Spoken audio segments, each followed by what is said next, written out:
panoorin to? Aba, syempre, hindi papakabog si Mayor Leni Robredo.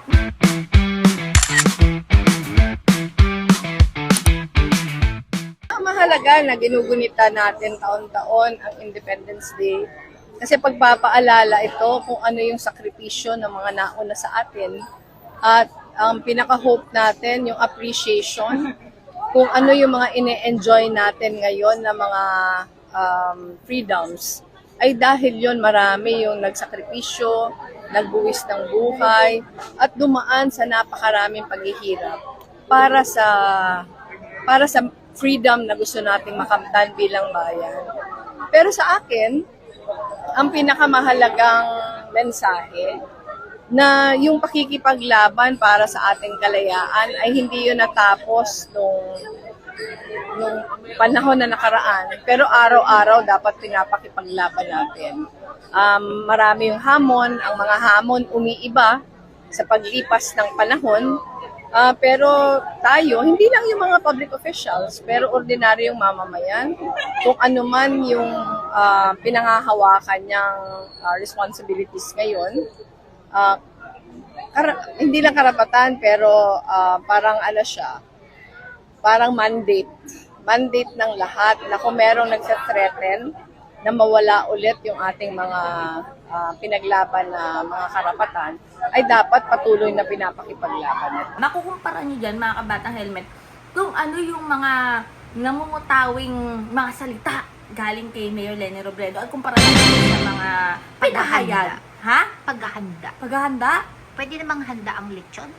Hindi! Iba naman yung handa! Mga binitiwang salita ni Madam Sara Duterte. Nakita niyo naman yung bensahe ni Mayor Leni Robredo. Ang sabi nga niya, mga kabatang helmet, ang pakikipaglaban, hindi yan natatapos nung panahon ni Bonifacio, ni Rizal, dinalo ni Albini, or nung sinaunang taong nakipaglaban para sa ating kalayaan. Dahil ang pakikipaglaban, araw-araw yan. Di ba? Araw-araw natin ginagawa at hindi lang yan sa mga leaders natin. Kahit tayong mga ordinaryong tao, ordinaryong mamayan, yung responsibilidad natin bilang Pilipino, pinakikipaglaban natin yan. Kaya ano yung mga batang helmet, yung mensahe na yan ni Mayor Leni Robredo, nararamdaman ko talaga. Ramdam. 2028. Kasi diba, sabi niya hindi natatapos dito. Oo. Kasi naman, huwag kasi masyadong atat. Sino? Hindi, di ba kasi ang dami na nagpahayag na tatakbo silang chairman, tatakbo silang kagawa, di ba? Linawin mo. Ayan, galit. Yan, tuloy. Pero sabi nga nung isa naman, maghanda daw tayo. Nang? Eh, hindi ko nga alam kung anong klase paghahanda. Kasi sabi, ang dami na nga daw nagaganap na paglilindol. Oh. Kasi nga daw, yung lindol daw ay sanhin ng lupa. Oh, At tapos? kailangan paghandaan daw natin ito. Yung Kaya kailangan maghanda. Yun Nang? ang sinabi niya. Maghanda nang? Hindi ko nga alam eh. Anong handa nga?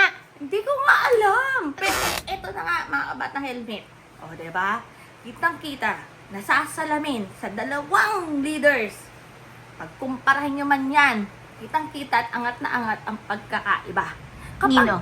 Siyempre ni Mayor Leni Robredo. Linawin mo Madam kasi. Sara Duterte. Pero tingnan nyo naman, kapag... Sino mas angat? Siyempre si Mayor Leni Robredo. Sino ba ang angat buhay? Di ba si Mayor Leni? Oo nga, no?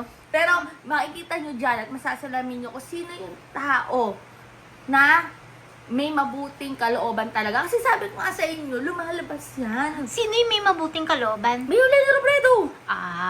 Natanong pa ba yan? Oh, syempre, Oh, kailangan tanongin basta. kasi baka hindi nila alam. Sabi ni Mayor Leni Robredo, hindi pa natatapos ang ating pakikipaglaban. Araw-araw tayo nakipaglaban. Lalaban? Leni. Leni.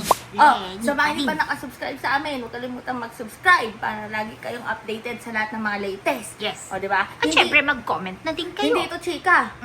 Talagang katotohanan at pawang katotohanan lang kailangan natin ibalita. Syempre. At mag-comment at mag-like na rin kayo at mag-share. Yeah. Kahit mga troll at mga basher, mag-comment na rin kayo. Ha? Sige, bahala kayo dun. Tutuwa ako. Sige, sarap yung kurutin.